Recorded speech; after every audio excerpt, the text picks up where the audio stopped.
y'all. That's right. We back in your lives. It's the one place where you can check out entertainment and love from the Stardust app itself. We back, the Reactaholics. We're back! Made up. And we are so sorry. We honestly did record an episode. It was so great. We had musical references. My cousin Rebecca was introduced, and she and Neil got along since they both love Broadway. That we got distracted by Mel's cat. We were talking about such fun topics. I discussed about Comic-Con. It was just so much lost potential. But go on, Ron. But don't worry. Don't worry, though. We here, though. And we got some good things to say. But before we do that, let's do the intros. As you know, the man that was just talking right there is the one and only Scotswizard. How you feeling now? Thank you so much. I've come here from vast lands just to be here. It has been several months since my last appearance on Reactaholics. Wow. To glory. He said, man, don't worry. We're having a good time, though. And y'all know me. I'm just that guy. I'm just Ron. How y'all doing? I'm glad to be back with y'all. We glad to be back. The whole crew ain't here. The whole crew ain't here, but don't worry. We're still going to have a great time. All right, I got you. Just to warn you in advance, Mal might come much later than expected. We, as in general, seem to be very bad at organizing plans. No, but don't worry.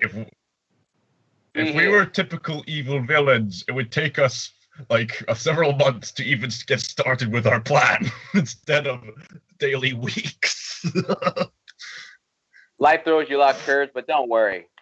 And also, too, we want to give a shout out to the man behind all the magic, the man with the great hands himself, a boy named Chris. We love you. Chris. And as they say, let's get it started with some news topics. All right, fire ahead. Well, according to a report by Variety, this is the ever-continuing saga of Disney and Fox. I know a lot of people have been hearing this with a lot of the taglines, but this is what really is going on as of right now. According to Variety, they're saying that the deal is still on and it's close, and it should be finalized during the first or second quarter of 2019. January 1st, what people have been hearing is just basically all the elements of the PR and the money stuff that should be settled by the first. But no fans. Dig right into their minds. Hey, Mickey, you crazy beast yourself. Everything should be by maybe the middle of July or August of next year. So hold yourselves, fans. It's coming, but you just gotta wait. There's a lot of other legal stuff that has to be finished. Don't wait until 2019. We'll have a whole marathon of live-action Disney movies. Oh man, the machine doesn't stop for no one. Ugh. The next up, I know a lot of people were excited for this. According to IGN, James Gunn, the man that was let go, ironically, by Disney, has been signed up by Warner Brothers to be on the Suicide Squad sequel. He will not only direct it, but write the script. James Gunn's back, and a lot of people are happy about this. I'm cool with this. But Warner Brothers, you're not slick, okay? You knew what you were doing when you heard this, so don't act like you the hero. And I hope this succeeds, because I was not a fan of the first one. I don't know about you, Mr. Wizard. I was not a fan. Oh, you weren't a fan of Guardians of the Galaxy? That's a shame. Oh, no, don't say that. No, I love that movie. I wasn't a fan of Suicide Squad at all. Oh, Suicide Squad. Oh, right. Sorry, I thought you were talking about some of James Gunn's previous works. No, of course nobody was a big fan of Suicide Squad. But there was a movie that was people thought was going to be as bad as Suicide Squad, but actually, good news, Ron, much to your predictions, it was actually okay. You know the one I'm talking about. Well, that's a great transition, and I'm glad that you said that, because speaking of said movie, we all thought, right? We all thought this was going to crash and burn when we all saw the trailer. But last week... in the wind. And look at that. That turd boosted out money. Venom was the #1 movie last weekend, made over $80 million, breaking the opening weekend record for October. The highest grossing movie in October to start off. That's crazy to think about. And according to Forbes, it looks like they believe Venom, while it will have a 71% drop, will still be #1 again. They're saying they could beat First Man and Elder I think the movie that has Chris Hemsworth, Chris Bridges. It's crazy. Venom. You mean the? Oh yeah, that one. Yes. It's. No one saw this. I don't care if anyone told me that you believe that this movie will be okay or it's gonna be the best. No one thought that this movie was gonna make that much money in its first 2 weeks. It's insane. I don't know how you feel that with it, but I'm shocked. Box office, fans, critics, so many audiences, so little time. Goes to show, just because it doesn't have the Disney name, doesn't mean that it won't make money. If the fans love it, they'll see it. Well, I heard that this one has had some mixed reactions, and the general reaction from everyone is that it is stupid, but it's also pretty funny and awesome. And the turd in the wind line pretty much sums it all up perfectly. And that's, you know what, Mr. Scott, that actually goes with, now that I'm done with the news, if you don't mind, I would love to talk about some of our topics. And that topic right there, I think it's a good way we could talk about it. Basically about critics and fans. Because like you just said, the critics panned this movie. They panned it so hard. They destroyed it, saying that this film was worse as Catwoman and Fantastic. And to say all that is saying that this movie is trash. Hang on. It can't possibly be that bad. People thought it was funny, unlike Catwoman and Fantastic. But that's the thing right there. Fans who have finally seen it, they liked it. There are some who they understand that it's not the best, but they enjoy it. So my thing is, man, my question for you, man, is for the battle of fans versus critics. Where's that line? Where's the line between for fans should listen to critics or just to be like, you guys are overthinking this. Why can't you just enjoy it? Tell me. Well, I suppose it depends on the personal taste at the end of the day. And there's a film that I think of a great example of that appeals to fans, but not so much critics. So I doubt that half of you would have heard of this, but people in the UK, you'll be familiar with this. Mrs. Brown's Boys is this hilarious British sitcom set in Ireland. Very crude, but very hilarious. Set in Ireland, about a man and a man who plays as an Irish granny taking care of children in their 30s.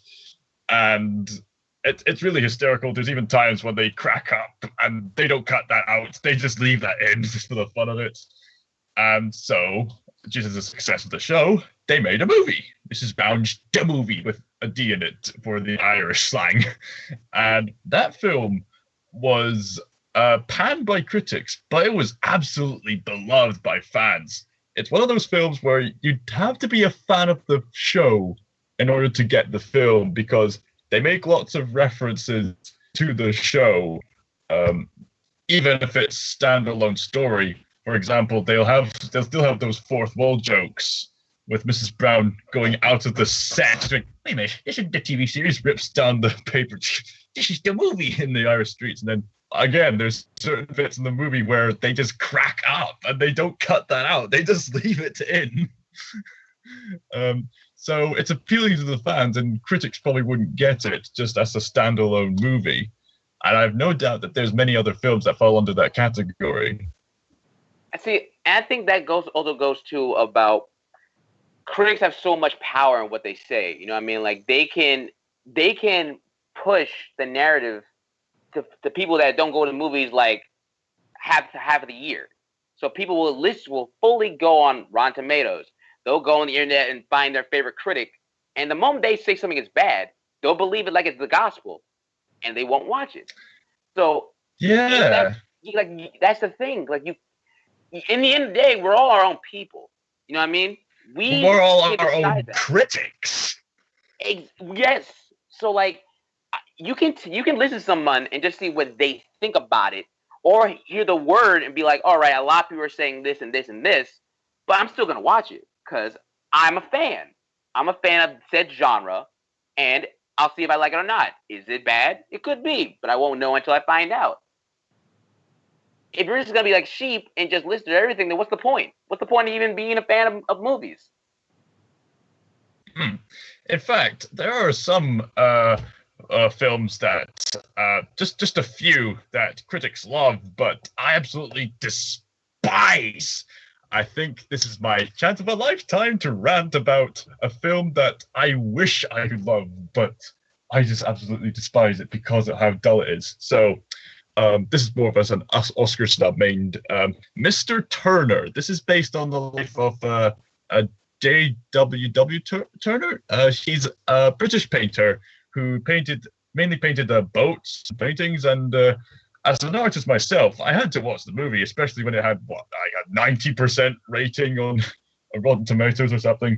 And I heard it was an award-winning film, and I always take time to watch some of those award-winning films because I absolutely love them. They're fantastic. As I was watching it, I was like, okay, it's pretty good so far, pretty good, really. And there are some intriguing scenes about talking about his life and what conditions were like back then. But it is just drags, and it's so boring. My parents walked out of this film, and it's not often that happens. I have forced myself to keep watching. Surely it's going to get interesting, right? But most of the scenes are just taken up with them having some conversations, him going... him walking around the streets, collecting paint, them doing other things. I'm just thinking, oh, do something interesting! And by the time it's done, there's even another scene where do something. He has sex with one of the waitresses, and I go, oh. Okay. And then there's an occasional emotional moment where I think, oh, I sympathize with him. But then by the time it ends, he just simply passes away to the heavens. Then his waitress goes, and then it ends. I'm just thinking, that's it? That's it? Oh, man. Jeez Louise. Yeah. That's... So... But that goes... Go ahead. Sorry, Ron. You go ahead. No, just summing it up. Like you just said, that's you. You saw something that a lot of people love, but you were drawn out. You were just like, no, thank you. I don't need this in my life. Quite. But you wouldn't have known that unless you've seen it. Yeah. That's in the that case, point. I'm glad I saw it. Exactly. Bottom line is that. The bottom line is that critics, yes, they're fine. You can be there. And even if you feel like a stickler and be like, oh, you guys just don't get it. You guys don't understand. Well, slow your roll, blow down, all right? In the end, we're fans, okay? Critics can say what they want, fine. But you cannot just sit there and say, oh, it's bad because the critics said it. You still are your own person, and you're better off checking it for yourself to see, all right, it's been real or it's as cruddy as people say it is. And that's the truth. No doubt that's the truth. That's what we are. We are human beings. If a lot of people love each other, the world would be a better place to live. The words, the wisdom from Time Wiseau. He gets it. But Mr. Scotswizard, I would love to know if you would allow me now to move over to our questions. Excellent. Here we go. All right. Would you like to go first, or shall I jump in the gun? You jump in the gun. Here you go. Here's the gun. You jump right on it. No, put it down. No, I can't do that. No. But I got you. I got you. All right. We're in October. Are we not? Mm-hmm. This is the quote unquote scariest month of the year. And if you're like me, there's been a lot of things that scared me. There's been a lot of things I know that scared you. But if we dig in the bag of nostalgia, there's been one show that I know a lot of kids were freaked out about when we were younger, and that's Courage the Cowardly Dog. Yes. That show was such a gem for just doing its best to make young kids cry at night, wet their bed, and make sure that all their night lights and the big lights were on before they went to sleep. So Yeah, making the same noises as the dog himself. Oh, Courage, he's such a.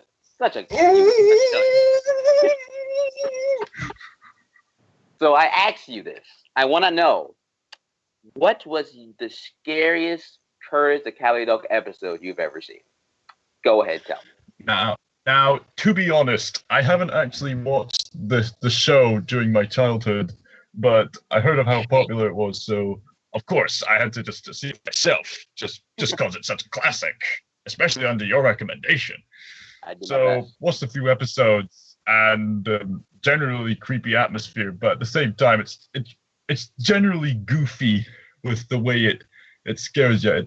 It's perfect for giving some courage. See what I did there? Unintentional pun. Giving some courage to the little children, just because the children could do with the tougher material. There was, however, one episode that caught me off guard. Just like, oh, okay, get that away from me, please. I don't want to go up close to that thing. So I'm referring to what many fans declare as the ultimate classic dog poopy your panties episode, known as King Ramesses' Curse. The premise of this is that there's these two animal jerks who steal this slab from the king from the Prince of Egypt, containing many mystic depictions of plagues and this creepy guy who. So they're on the run, and then they get lost, and then you see a silhouette in the car. So you get back the slab, and then some locusts attack them, and then poof, their car is gone. And then of course it's just right next to the house. Then the jerk of the grandpa just takes the slab for himself, seeing it was worth lots of dollars, not before being visited by Nigel Thornberry. And then the next thing you know, that same evening, they get visited by the spooky stranger in spooky CGI. Just like scared so many kids. Scared so many of them. Yeah, but I remember the first time seeing just a clip of that. I was just like, oh no, no, get away. Same reaction. Yes. Yes, it was just so creepy from the distance. It's just like, give back the slab. And albeit he doesn't hurt them directly and they just avoid some of these goofy plagues, just the visuals of that CGI, I think it's one of those cases where creepy CGI actually works. Give so many kids it was nightmares. Just such an experimental show. How did this affect you in your youth, Rod?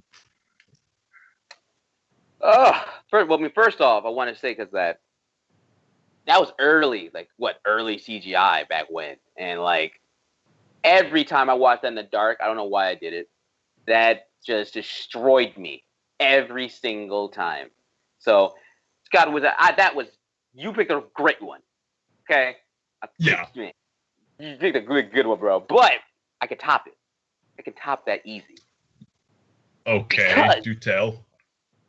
Because, man, there's one that, and I brought this up before, and it's one of my favorites, but it was the most creepiest, spine-tingling, scariest ones I've seen from Courage.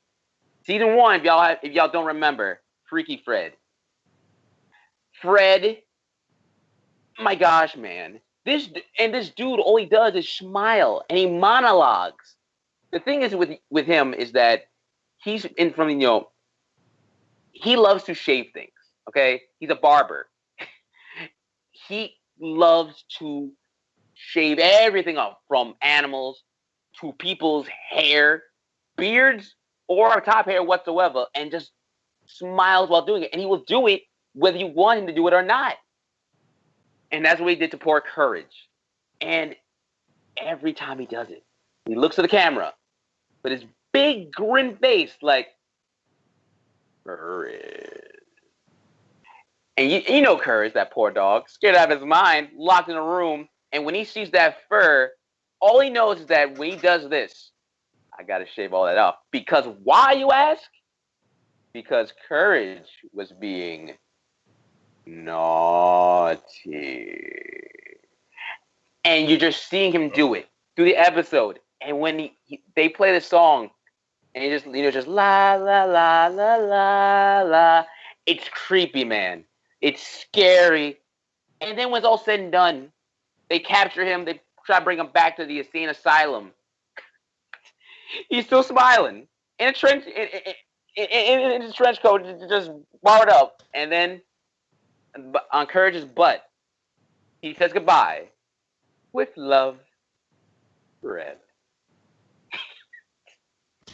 Oh, to this day, my gosh.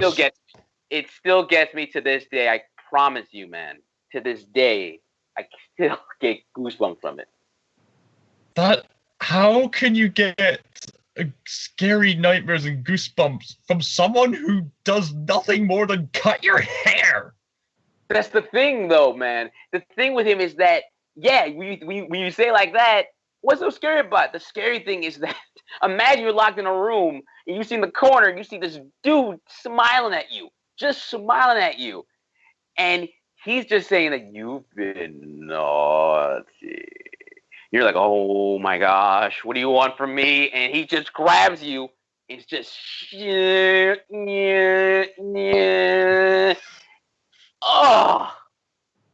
it's just the way he's presented, the way the way he's designed, really just gets you. And that's what the thing about Courage the Cowardly Dog, about they do with these characters that pop in. This was the only time he ever popped in an episode, and he, to this day, he's made an impact from that. I promise you, like, good lord, it gave me nightmares for days and days on end. Kid you not. Eesh. I guess we all have our traumatizing times. I never would have thought that a barber getting nightmare fuel for such a generation of children. You'd be surprised at what can scare kids when they're young. Jeez Louise. But my man, I know you got a question from us or a topic. What's in yours? I thought I'd keep it to the general Halloween-y theme, just in case we don't do the Halloween episode. What is your personal favorite? I'm partly doing a two-parter here, so I could be cheating with this one. What is your favorite villain song, and what's your favorite villain theme? Now, a song, of course, is referring to something that's vocally sung, and a theme is, of course, just simply music. So with that in mind, is there anything that pops in your mind, Ron? Well, of course. First of all, the theme, and I want you to remember this, and this is from Fantasia. I see where this is going. Yeah, good. I'm glad you got that. The devil. I call him the big devil in that scene in Fantasia. And it's so simple. Like nothing, and it's just the orchestra going, man. You see him and it builds of the dun dun dun dun dun dun dun dun dun. It's just spine tingling, man. And then when you see him pop up and dun dun dun, I saw that, and all I knew was that I am terrified. He's not saying nothing. It's the music. The music is destroying me right now. That theme. I don't care what everybody says to me. You can throw anything at me. That theme, Fantasia, the devil, big devil. Woo! Yeah, always scared me out. That was spectacular. I must say that out of all that is one of my most scary moments in any film I've ever experienced. It's up there with Chest Burster, up there with, and yeah, just basically that whole scene, just the way it's animated, some grotesque details, and some of the evil creatures, just the general atmosphere that it creates. I remember just going to the couch like, to the point where I was downright relieved when the church bells went off and he went, and all the choir was basically singing, na, na, na, na, na. And it, sorry, burn me for 1 second. No, please. I'll be right. Yes? I'll keep it quiet. Thank you. Thank you. Good night.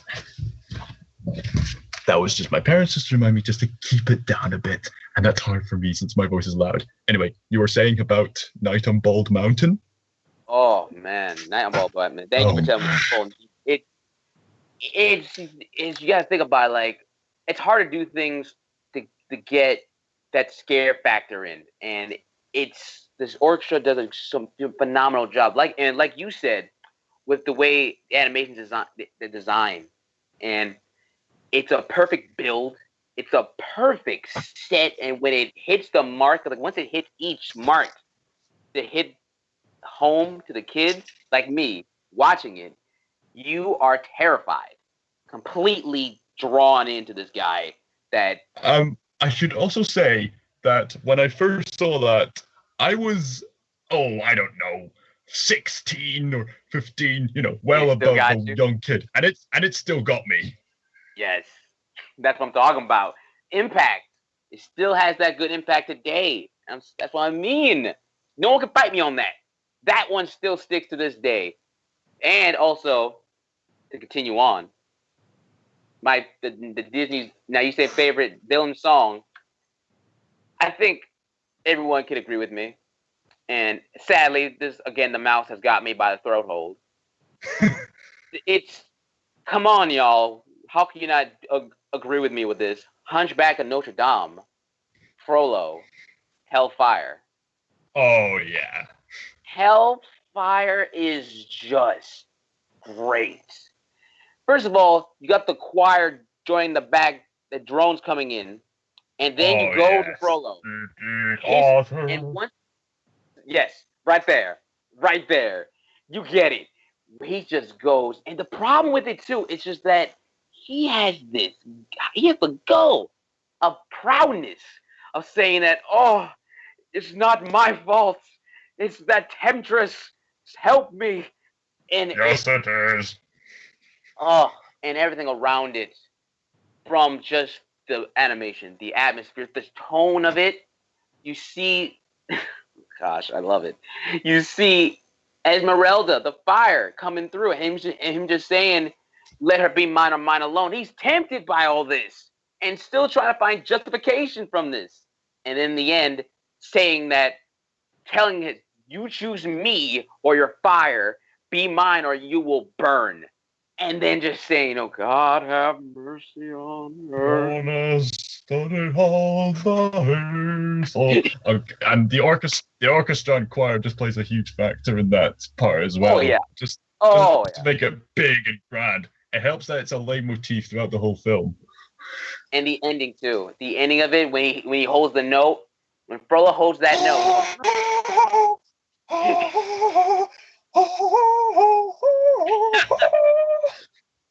Dun-dun-dun-dun, and fade to black.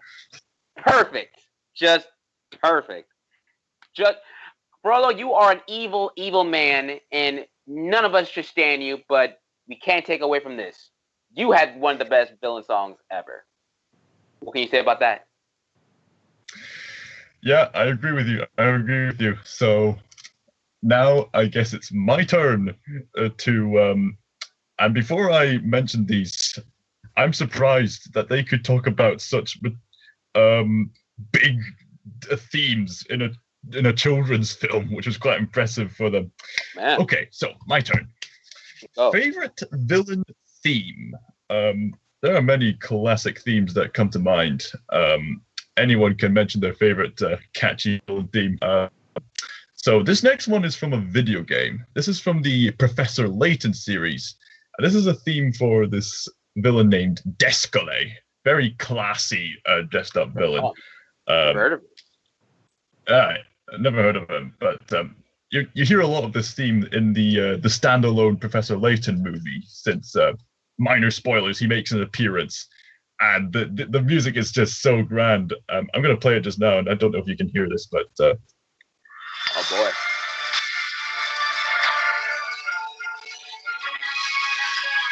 Oh, wait a minute.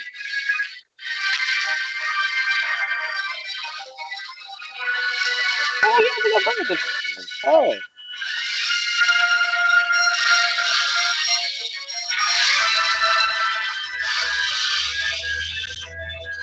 he also appears in the prequel trilogy of the Professor Layton series. So great to hear the theme every time he comes in.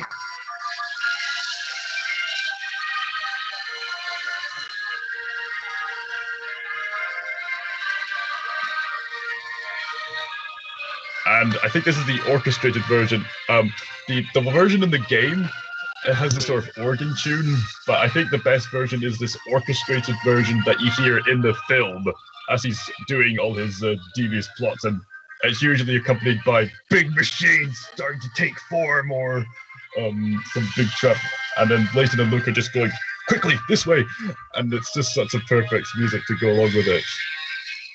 Jeez. Oh man. That was dope. Oh man, indeed, to quote Stan from Gravity Falls, yes. Nice. Yeah. Dig it. And I think it just perfectly embodies him. He's just a very classy. I think he just paid some people, I want a very grand, epic music to go with my brilliant costume. Don't worry, I will take the cape off when necessary. Play the tune! Oh. Classy way. I dig that. Yes, Oh. the whole franchise is classy. So that is my pick for my favorite villain theme, just grand and grandiose. What's the song though? Now, my favorite villain song, that was a tough one to pick. So many. Yeah, there's plenty to choose from. I could have picked up another one to pick. I have 3 in my mind just now. There's so much, man. There's so many. It's hard to choose one. There's Friends on the Other Side, In the Dark of the Night. I think the one I'm gonna go with today is the Secret of Survival in the Nasty World from the Willows film. The particularly bizarre one. This is sung by the Weasels, just warning the people, just basically saying, "We own you, you moron." Oh my goodness. It's a really mixture of goofiness and silliness in a similar vein to Courage the Cowardly Dog. Sorry, what was that? Okay, will do. Good night, Mom. Just a reminder, she was telling me to have a bit of a shower there. Mothers know best. She's good people. Yes. Like that. So yes, I think it's a really good villain song. So just so my parents don't get mad, I'm gonna go have a shower just now. You go entertain everybody with some other news or something. I am so sorry.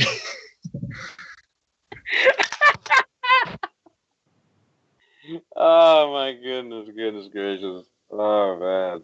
Doing my best to entertain as well as I can. Chris, you keep me on the other side? You give me a thumb up? Alright. You want me to just keep going or you want me to wait out? I got you. Well, guys, as we go with my brother come back, I wanted to say this for everyone here that's been dealing with a lot, all right? Because I know fandoms are important. I know you guys love rooting for yours, rooting for your favorite movie. But once again, I want to go with this and say sometimes again, you guys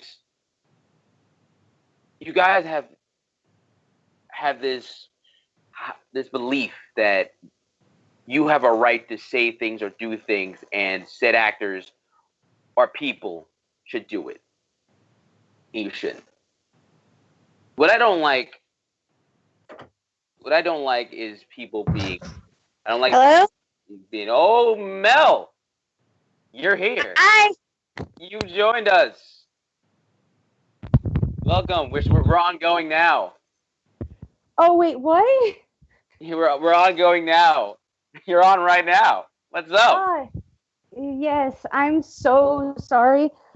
So this is the crazy part. So I've been up like for the past few nights, and because of everything that was going on, which I don't blame anybody, but I wasn't full on 100% if we were doing this or not. So I wasn't expecting it to happen. Like I was like, oh, tra-la-la, don't mind me. And then when you texted me, I'm just like, fuck, I'm not at Eli's. I'm not at Eli's. And then when you guys called me on Skype, I was like so Twitter paid that I was like, oh, I'll be home in a second, which I just told Eli. He's like, well, this is kind of your home, so you're not 100% wrong. You just don't live here. And it's like, that's true. And I was like booking it the entire way just to get on. And I was like, oh, God, please don't tell me they started without me. Please don't tell me they started without me. Oh, well, Ben, to catch you up, we already got through some topics, but I can throw you one right now, just straight up. Okay. You ready So for this? are we? Yeah, sure. All right, got you. Well, first of all, y'all, the one and only ImperfectVanity's here. All right, y'all know her, y'all love her. Okay, so we're glad she's on the team is right here, so I'm glad. So, yay! Okay. Miss Vanity, I got something to ask you. I asked Scotswizard already, so it's to you. Courage Cowley Dog. We all love that show. Scared us. Yeah. Made us wet a bed. Yeah. What? We already said what the scariest episodes to us. Calum already, Scotswizard already said Curse of the King Ramses curse. I just said about Fred. What is yours? Oh, that's a good one. What is the scariest one you said? Yes, what is one that scared you? There's so many of them, I know. But which one also, of any of them, scared you and just freaked you out as a kid? Oh, geez, there was a lot of those.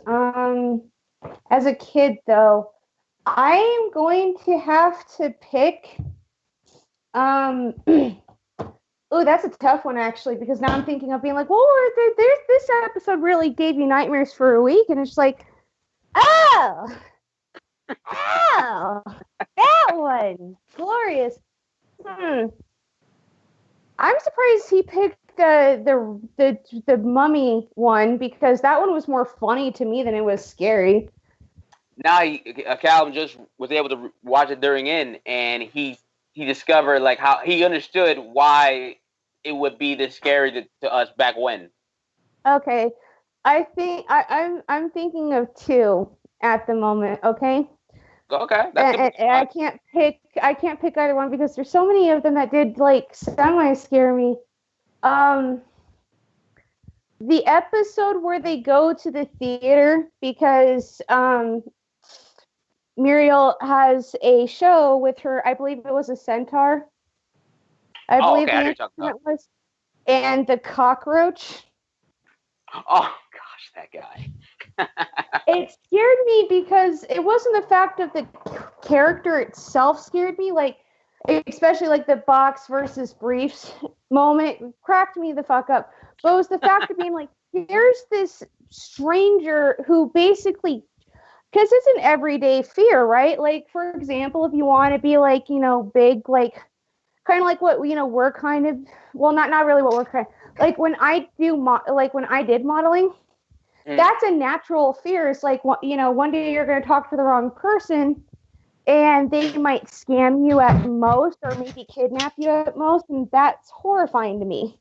It's extremely horrifying. And then the second episode has to go with the bunny and kitty episode. I have returned, my friends. There he is. Hello. There you are, Mel.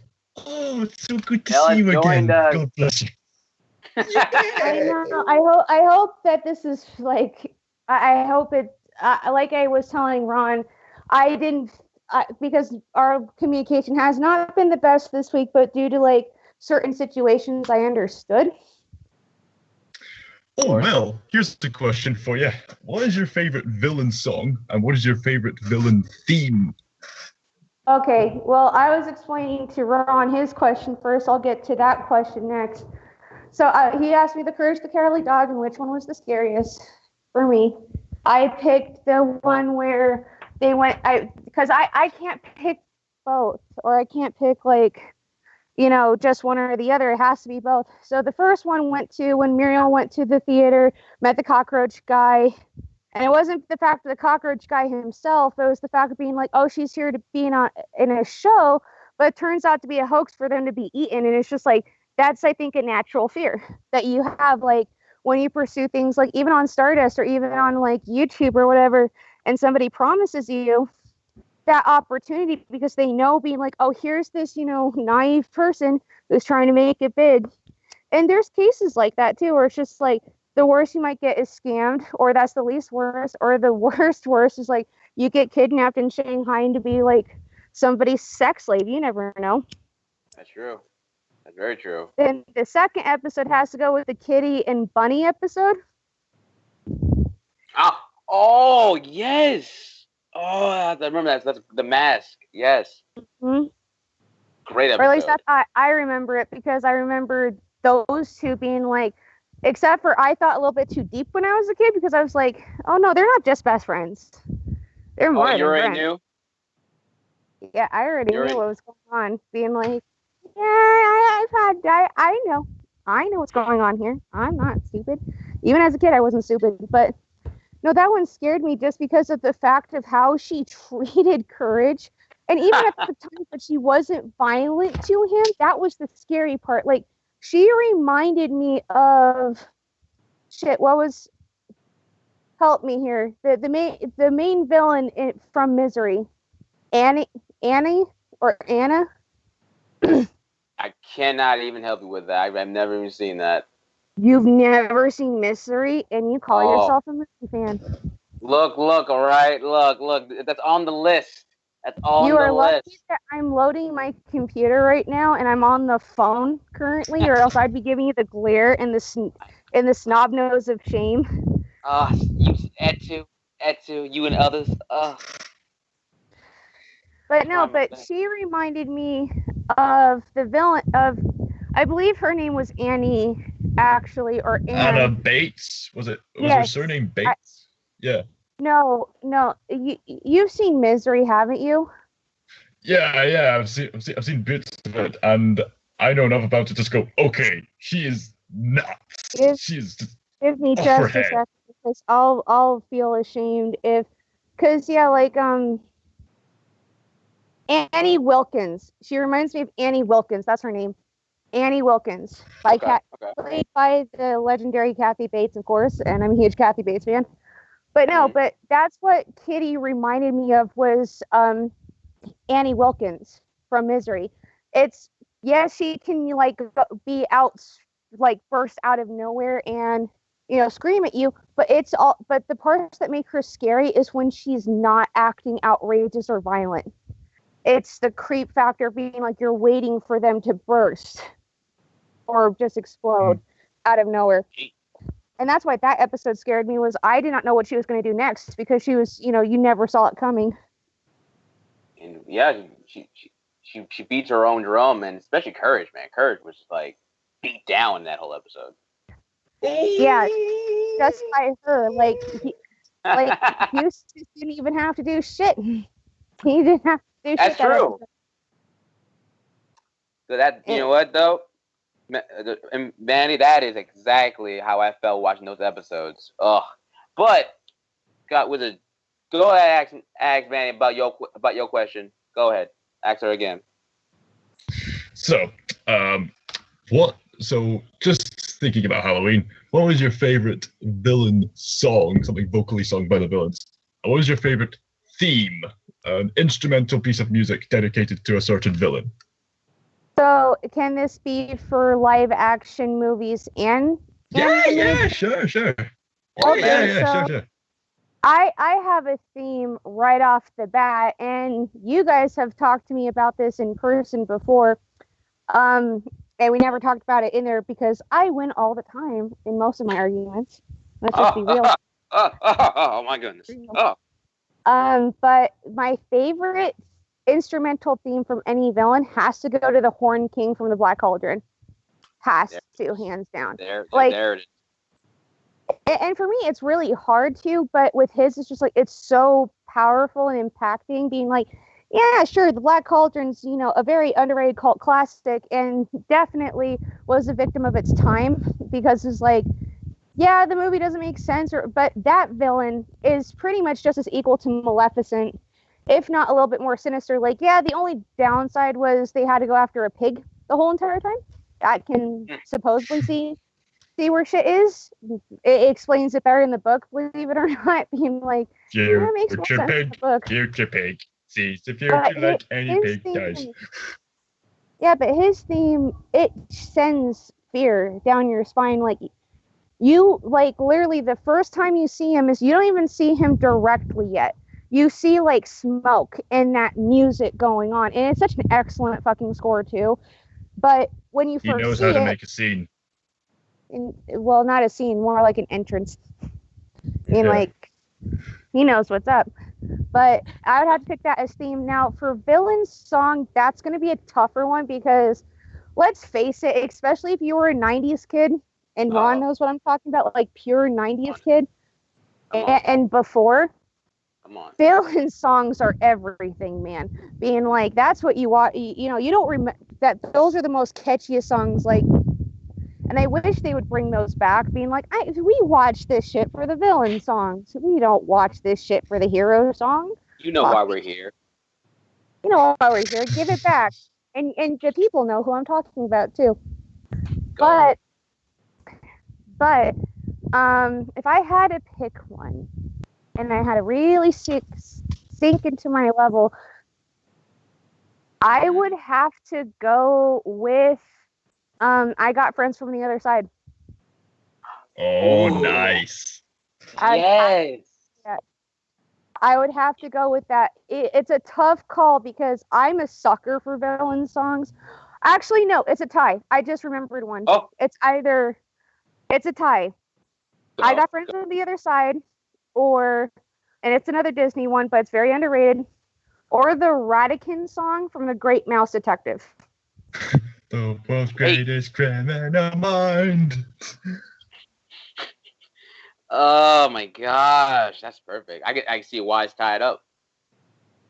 Yeah, because why it's tied up is that I'm a huge Vincent Price fan.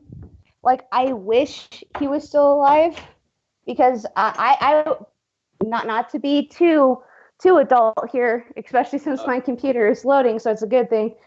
But if I could go back and meet him in his younger years, I would make it a goal to be Mrs. Vincent Price. Oh my! Look at that. I mean, such a talent. He's not only just like attractive, but his voice is always so captivating. And when I found out he sang that was just pure genius. And you don't really get that anymore. Or even back then, it was kind of rare for like the main voice actor to sing. Mm-hmm. So that's true. It's also really catchy of a song, and it's also it's one of the most underrated Disney films of all time. Where it's just like you can find most Disney villain songs at a karaoke night, but that one you can't. And it's so catchy, and it's also very playful with the theme, and it actually works with the theme. You don't really get that a lot these days. But that's true, very true. I Got Friends of the Other Side. It's also it's just like, oh, well, you get like that era. Brings you back. Mm-hmm. Definitely brings you back. It brings you back even if you weren't born into it. So it's just like, hey, it's a both those songs are great. Like, not saying that no other villain songs are just so good. And I wish like certain companies would bring them back, but I get what they're doing. They're trying to focus on like the heroes this time instead of the villains. And I get it, but at the same time, it's like, give us what we want. Give us They were what big. we need. They were big back when. Sorry, who's talking first? No, I'm good. Go ahead, Ben. Okay, Go ahead. This is a time where they're focusing on more relatable protagonists, whereas back in the olden Disney days, I guess you can hardly blame them. They were just going with the way the fairy tale was telling them, and they were just doing what they did best, just telling a good old-fashioned fairy tale. So it was natural for the villains to stand out. Nowadays, they're being a bit more, what's the word I'm looking for? Relatable, I guess. So therefore, they make their heroes more relatable. And thus, we've had more captivating protagonists nowadays. As well as catchy songs for said protagonists. Well, yeah, that's the era, man. Changing eras. But at the same time, it's... Oops, did I just fuck up the camera? We see you. We see you. Hello. My computer warm up. Also, too, like, so I have a funny story now, since we're talking about, like, Halloween and stuff. So I finally got to see the new Predator movie, but because of my situation, here's how. Okay, so there is a drive-in in Fort Collins where I live, and this was their last showing before it was completely out of theaters for us, because usually goes through the order of being like, it goes out in the big theaters, where you pay like an arm and a leg just to see a ticket, just get a ticket for.